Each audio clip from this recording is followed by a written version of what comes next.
Movie start होती है और हमें मैरी नाम की एक औरत को दिखाया जाता है जिसे वॉकी टॉकी पर एक सेफ जगह के बारे में बताया जाता है जहां नदी से होते हुए ही जाया जा सकता है। मैरी दो बच्चों को जिनका कोई नाम नहीं है उन्हें समझाते हुए बताती है कि नदी में जाते समय हम ब्लाइंड फोल्ड करके जाएंगे और नदी में जाते समय इसे उतारना नहीं है और ना ही इस दौरान हम बात कर सकते हैं, नहीं तो वो मारे जाएंगे। वो अपने साथ बर्ड को बॉक्स में डालकर ले जाती है। घर से निकलकर कुछ स्टेप गिनकर वो नदी के पास आ जाते हैं और बोट निकालकर उसको महसूस करते हुए बच्चों को नाव पर बैठा देते हैं और वो भी नाव पर बैठ जाती है और यहाँ से उनका सफर स्टार्ट हो जाता है। और अब हम 5 साल पहले का फ्लैशबैक देखते हैं जहाँ मैरी गर्भवती है और उसकी बहन जेसिका उसके घर आई है और वो उसे यूरोप और रशिया में अचानक हुई आत्महत्याओं की खबर दिखाती है और न्यूज में बताते हैं कि लोग साइकोटिक रूप से सुसाइड कर रहे हैं। मैरी ये सब देखकर परेशान नहीं होती है क्योंकि ये अमेरिका में नहीं हो रहा था। मैरी अपने डेली चेकअप के लिए जेसिका के साथ जाती है। चेकअप के बाद वो दोनों बाहर आती हैं तो मैरी बाथरूम में जाती है और जेसिका को कार में इंतजार करने के लिए कहती है। जब वो बाहर आती है तो देखती है कि एक महिला अपना सर शीशे पर मारकर सुसाइड कर रही है जैसा कि समाचार में बताया गया था। ये देखने के बाद वो कार की ओर भागती है और जेसिका को बताती है कि यूरोप और रशिया वाला मामला अब अमेरिका में भी पहुंच चुका है और वहां से जल्दी से गाड़ी निकालने के लिए कहती है। तभी हम रास्ते में देखते हैं कि कई कार ड्राइवर कुछ देखकर एक्सीडेंट कर रहे हैं और इसी बीच जेसिका को भी कुछ नजर आता है जिससे वो काफी सैड हो जाती है और कार का एक्सीडेंट कर देती है। वो दोनों कार से बाहर आते हैं तभी जेसिका एक बड़े से ट्रक के सामने आकर सुसाइड कर लेती है। मैरी ये देखकर शॉक हो जाती है और उधर ही देखती रहती है। मैरी सदमे में थी तभी कुछ लोग भागते हुए उसे धक्का देते हैं और वो गिर जाती है। तभी एक लिंडा नाम की औरत उसकी मदद के लिए आगे आती है जिस पर उसका हस्बैंड उसे मना करता है। तभी लिंडा को कुछ दिखाई देता है और वो उसे माँ कहती है और जलती हुई कार में बैठ जाती है और कार ब्लास्ट हो जाती है। तभी वहां से भागता हुआ एक आदमी टॉम मैरी को पकड़ता है और उसे ग्रेग नामी एक आदमी के घर में ले जाता है और वहां बहुत सारे लोग पहले से ही मौजूद होते हैं। तभी टॉम सबको बताता है कि सभी खिड़कियों और दरवाजों को बंद करके कवर कर दो और हमें बाहर नहीं देखना चाहिए क्योंकि उसने अपने साथियों को कुछ देखकर मरते हुए देखा था। मैरी इस बीच अपनी माँ को फोन करती है लेकिन नेटवर्क जैम होने की वजह से उसकी कॉल नहीं लगती है। वहीं दूसरी ओर न्यूज देखकर सब अपनी अपनी थ्योरी बताना शुरू कर देते हैं। तभी चार्ली बताता है कि पौराणिक कथाओं के अनुसार ये एक राक्षस है जो कुछ ऐसा दिखाता है जिससे आप बहुत ज्यादा उदास हो जाते हैं या फिर आपके सबसे बड़े डर को दिखाता है। हर कोई इस बात को लॉजिकल नहीं मानता है और उसकी बात पर कोई ध्यान नहीं देता है। इधर टॉम मैरी को देखने आता है। मैरी रोते हुए उसे सब कुछ बताती है जो डगलस सुन लेता है और वो कहता है कि लिंडा अपनी माँ को कैसे देख सकती है जबकि वो 10 साल पहले ही मर चुकी है।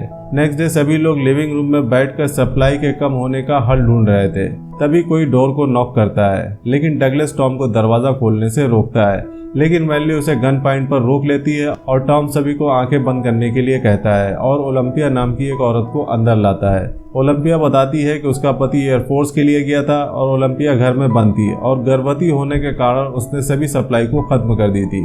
ओलंपिया की इस बात पर डगलस प्रेग्नेंट औरतों के सप्लाई खत्म करने पर ताना मारता है जिस पर सप्लाई के लिए सवाल उठता है। तभी ग्रे कहता है कि सर्विलेंस कैमरे को देखकर वो खाने पीने की चीजें ला सकते हैं क्योंकि उसमें डायरेक्ट इमेज नहीं आ रही है और इससे कोई दिक्कत नहीं होगी, लेकिन इसे साबित करने के लिए सबसे पहले किसी को कोशिश करनी होगी।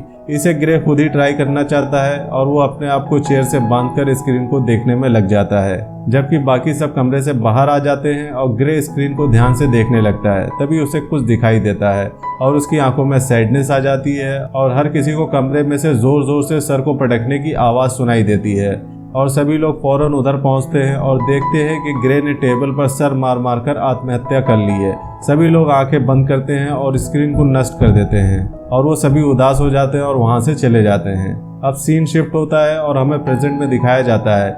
मैरी और बच्चों को बोट पर सफर करते हुए 14 घंटे हो गए हैं और तभी किसी की आवाज आती है और वो उन्हें ब्लाइंडफोल्ड उतारने के लिए कहता है लेकिन मैरी ब्लैंकेट के अंदर बच्चों को छुपा देती है और खुद वो उस आदमी से लड़ने लगती है। मैरी उसे तलवार मारती है और उसे पानी में गिरा देती है। वो जल्दी से बोट को बहुत दूर ले जाती है। फ्लैशबैक में हम देखते हैं कि टाइम गुजर रहा है और सप्लाई खत्म हो रही है।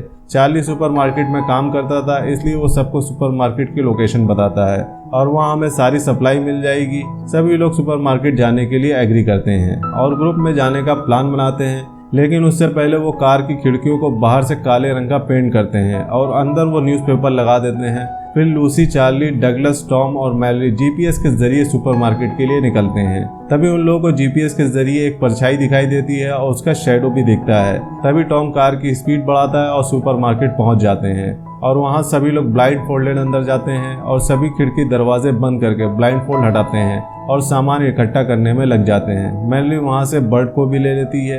तभी डगलस के बुलाने पर सभी उसकी बातें सुनने के लिए उसके पास आते हैं। बातचीत के दौरान एक रूम से कोई दरवाजा खटखटाता है। जब टॉम थोड़ा सा दरवाजा खोलता है तो वहां से चार्ली का कुलीग निकलता है। चार्ली कहता है कि वो पागल होने की वजह से जेल में था और वो आदमी इस टाइम उस चीज से इन्फेक्टेड था और बाकियों को इन्फेक्टेड करने के लिए छोड़ा गया है। चार्ली उसे पसंद नहीं करता था, लेकिन अब वो बाहर आने की कोशिश कर रहा था और यहाँ पर हर कोई इसे रोकने की कोशिश करता है, लेकिन कोई हल न मिलने पर चार्ली उसे धक्का देता है और वो कमरे के अंदर चला जाता है और वो आदमी चार्ली को एंटिटी दिखाकर मार देता है और कहता है कि दरवाज़ा खोलो। वहीं मैरी ने नोट किया कि पंछी एंटिटी के पास होने पर शोर करना शुरू कर देते हैं। सभी जल्दी से कार में बैठकर घर पहुंच जाते हैं। चार्ली की वजह से सभी दुखी थे। जब रात होती है तो डगलस और मैरी किचन में खड़े हुए बातें कर रहे थे। तभी उन्हें कार की आवाज़ सुनाई देती है और सबके देखने पर उन्हें पता चलता है कि फेलिक्स और लूसी कार व अपना सामान और कुछ सप्लाई लेकर चले गए हैं। प्रेजेंट में मैरी और बच्चों को बोट पर सफर करते हुए 24 घंटे हो चुके हैं। तभी उनकी बोट किसी और बोट से टकराती है, जिस वजह से लड़का पानी में गिर जाता है। मैरी उसे उठाती है और ब्लैंकेट देने लगती है। तभी उसे पता चलता है कि ब्लैंकेट और फूड पानी में डूब गए हैं। तभी वो एक आवाज़ सुनती है और वो महसूस करती है कि उनके पास एक घर है। मैरी उस आवाज़ का पीछा करती है और बोट को वहीं रोक देती है और वो बच्चों को कहती है कि अपना ब्लाइंड फोल्ड मत उतारना और मेरे पीछे मत आना, कहकर वहां से चली जाती है। मैरी रस्सी बोट से बांधते हुए आगे बिल्डिंग में जाती है और वहां से ब्लैंकेट और फूड उठा लेती है और तभी मैरी को एंटिटी की आवाज़ आती है तो वो जल्दी से बाहर आती है और मैरी के चिल्लाने की आवाज़ सुनकर लड़की रस्सी से खुद को बांधते हुए मैरी को ढूंढने चली जाती है। जब वो जंगल में पहुंचती है तो मैरी उसे उठाती है और उसे डांटते हुए उसे बोट पर ले जाती है और फिर से वो अपना सफर शुरू करते हैं। फ्लैशबैक में हम देखते हैं कि मैरी की ओलंपिया और टॉम से अच्छी दोस्ती हो जाती है। एक दिन जब मैरी टॉम की वॉकी टॉकी चेक कर रही होती है तो उसे डोर से आवाज़ सुनाई देती है। वो देखती है कि ओलंपिया ने ग्रे नाम के व्यक्ति को अंदर घुसा लिया है। हर कोई आवाज़ सुनकर आ जाता है। ग्रे बताता है कि वो अपने कुलीग के साथ में उसके घर पर था तो कुछ इन्फेक्टेड लोगों ने उसके घर पर अटैक किया और उन्हें स्ट्रीट पर ले जाकर एंटिटीज को देखने पर मजबूर किया, जो ग्रे के मुताबिक उसने नहीं देखी थी। और तभी उनमें से एक ने उन्हें गिरा दिया और वो सभी वहां से भाग गए और भागते हुए गैरी यहाँ पहुंच गया। डगलस उसे गन पॉइंट पर बाहर निकलने के लिए कहता है, लेकिन शैली उसे फूलदान मारकर बेहोश कर देती है और टॉम उसे गैरेज में ले जाता है। हर कोई डगलस के न होने का एंजॉय करता है। तभी ओलंपिया लेबर पेन में चली जाती है और मैरी उसके लिए पानी ला रही होती है कि उसका भी वाटर बैग ब्रेक हो जाता है। शैली ओलंपिया और मैरी को रूम में ले जाती है, जबकि नीचे ग्रे एंटिटीज के बारे में बनाए स्केचेस को देख रहा होता है और वो इन्फेक्टेड हो जाता है और वो बर्ड को फ्रीजर में रखकर खिड़कियों से न्यूज़पेपर निकालने लगता है। डगलस उसे ये करते हुए देखता है और चिल्लाता है। वो गैराज का गेट खोलता है ताकि वो बाहर एंटिटीज को देख सके। तभी टॉम आवाज़ सुनकर नीचे आता है और उसे ग्रे के स्केचेस दिखाई देते हैं। वहीं ऊपर ओलंपिया को बेटी और मैरी को बेटा पैदा होता है और वो उसे देख रहे होते हैं। तभी गैरी उनके पास आता है और उनके बच्चों को देखकर खिड़कियों से पेपर निकालता है और उन्हें बाहर देखने के लिए कहता है। मैरी आंखें बंद कर लेती है, लेकिन ओलंपिया एंटिटी से इन्फेक्टेड हो जाती है। वो अपनी बेटी को लिए आगे बढ़ने लगती है, लेकिन मैरी उससे बच्चे को लेकर ब्लैंकेट के नीचे छुपा देती है। ओलंपिया खिड़की से कूद जाती है और मारी जाती है। गैरी शेरल को भी बाहर देखने के लिए मजबूर करता है, जिससे वो इन्फेक्टेड हो जाती है और सीजर्स को अपने नेक में मारकर मर जाती है। फिर गैरी मैरी और बच्चों की ओर बढ़ता है, लेकिन तभी डगलस बंदूक के साथ आता है और लड़ाई के दौरान वो नीचे गिर जाते हैं। गैरी डगलस को सीजर से मार देता है। वहीं गैरी के पास टॉम गिरा होता है और टॉम गैरी से बंदूक छीन लेता है और टॉम गैरी को मार देता है। टॉम मैरी के पास आता है और वो दोनों 5 साल एक साथ बिताते हैं। 5 साल बाद हम देखते हैं कि मैरी बच्चों को एंटिटी से बचाव करना सिखाती है। वहीं टॉम और मैरी एक रिलेशनशिप में है और वो दूसरों के घरों से सामान लेकर सरवाइव कर रहे हैं। एक दिन मैरी सामान लेने जाती है तो उसे कार में ब्लाइंड फोर्स के बगैर सर्वाइवर्स दिखते हैं। वो उन्हें पहले भी कई बार देख चुकी है, इसलिए मैरी बहुत परेशान होती है और हर बार टॉम मैरी को दिलासा देता रहता है। उस रात रिक नाम का एक व्यक्ति उसे वॉकी टॉकी पर संपर्क करता है। ये वही मूवी के स्टार्ट वाला सीन है जहां वो बताता है कि वो लोग एक सेफ कम्युनिटी में हैं जहां पर एंटिटी हमला नहीं कर सकती है। उनका स्थान पूछने पर वो उनको नदी के माध्यम से आने के लिए कहता है, लेकिन बच्चों के साथ आना मुश्किल होगा। वो उनके ठिकानों की निशानी बहुत सारे बर्ड्स की आवाज़ बताता है और ये बताकर रिक का कनेक्शन कट जाता है। टॉम छुप के रहते रहते थक चुका है, इसलिए वो इस कम्युनिटी में जाना चाहता है, लेकिन मैरी रिक की बातों पर यकीन नहीं करती है और टॉम को थोड़ा प्रैक्टिकली सोचने के लिए कहती है। टॉम बच्चों को एंटिटी से आने के पहले की स्टोरी बताता है। मैरी उससे नाराज हो जाती है, जिसके कारण उन दोनों के बीच में लड़ाई हो जाती है, जिस पर टॉम माफी मांगकर लड़ाई को खत्म कर देता है और अगले दिन वो चारों खाना खोजने के लिए किसी के घर पर जाते हैं और वहां पर बैठकर खाना खा रहे होते हैं कि तभी वहां पर कुछ सर्वाइवर आते हैं और फायरिंग स्टार्ट कर देते हैं। तभी टॉम मैरी को बच्चों के साथ बैकडोर से चले जाने के लिए कहता है और वो उन लोगों का ध्यान वहां रहकर भटकाएगा और वो कहता है कि अगर वो मारा गया तो वो बोट के लेकर उस सेफ कम्युनिटी में चली जाएगी।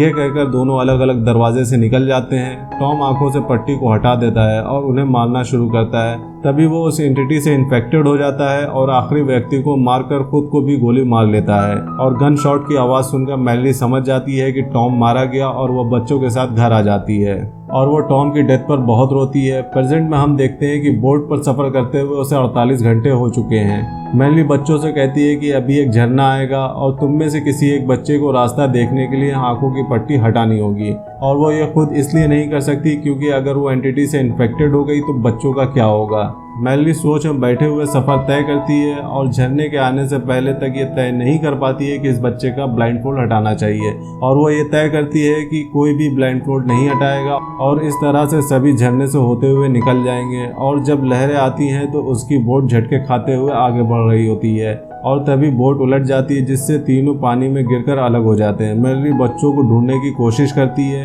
वो लड़के की आवाज़ सुनकर उसे ढूंढ लेती है और उसे उठा लेती है और लड़की की घंटी की आवाज़ सुनकर वो उसे भी ढूंढ लेती है। वो जंगल से होते हुए आगे बढ़ते हैं और रिक की निशानी के हिसाब से बर्ड्स की आवाज़ सुनकर वो जान जाती है कि रिक वाली कम्युनिटी जंगल में ही है। तभी मैरी का पैर एक पेड़ से टकरा जाता है और वो नीचे गिरकर बेहोश हो जाती है। बच्चे मैरी को आवाज़ देते हैं। तभी एंटिटी मैरी की आवाज़ में बोलती है और उन्हें अपने तरफ बुलाती है। जब मैरी को होश आता है तो उसे पता चलता है कि वो एंटिटी बच्चों को ब्लाइंडफोल्ड हटाने के लिए मजबूर कर रही है। मैरी आवाज़ देकर लड़के को बुलाती है और उसे ब्लाइंडफोल्ड हटाने से रोक देती है और फिर वो लड़की की घंटी का पीछा करती है और वो लड़की को बुलाती है, लेकिन वो जवाब नहीं दे रही होती क्योंकि लड़की मैरी से गुस्से से डरी हुई थी।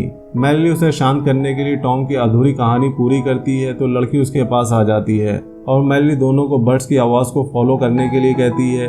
वो बर्ड्स की आवाज़ को फॉलो कर रहे होते हैं कि तभी जेसिका और टॉम की आवाज़ में एंटिटी उन्हें रोकने की कोशिश करती है, लेकिन जब वो नहीं रुकते हैं तब वो एंटिटी तेज तेज चिल्लाने लगती है। मैरी बच्चों को लिए हुए कम्युनिटी तक पहुंच जाती है और वो दरवाज़ा खटखटाती है और रिक्वेस्ट करती है कि उन्हें अंदर आने दे। दरवाज़ा खोलकर उन्हें अंदर लाया जाता है और उनकी आंखों को चेक करने के बाद उन्हें अंदर ले आया जाता है जहां वो सेफ होते हैं। वो अपनी आंखों की पट्टी हटाते हैं और मैरी वहां पर देखती है कि बहुत सारे लोग खुशी खुशी जिंदगी गुजार रहे हैं और ये लोग इसलिए यहाँ बचे हुए हैं क्योंकि ये लोग ब्लाइंड होते हैं और ये एक ब्लाइंड स्कूल होता है। और उधर ही मैरी को अपनी पुरानी डॉक्टर मिलती है और ये मूवी यहीं पर ख़त्म हो जाती है।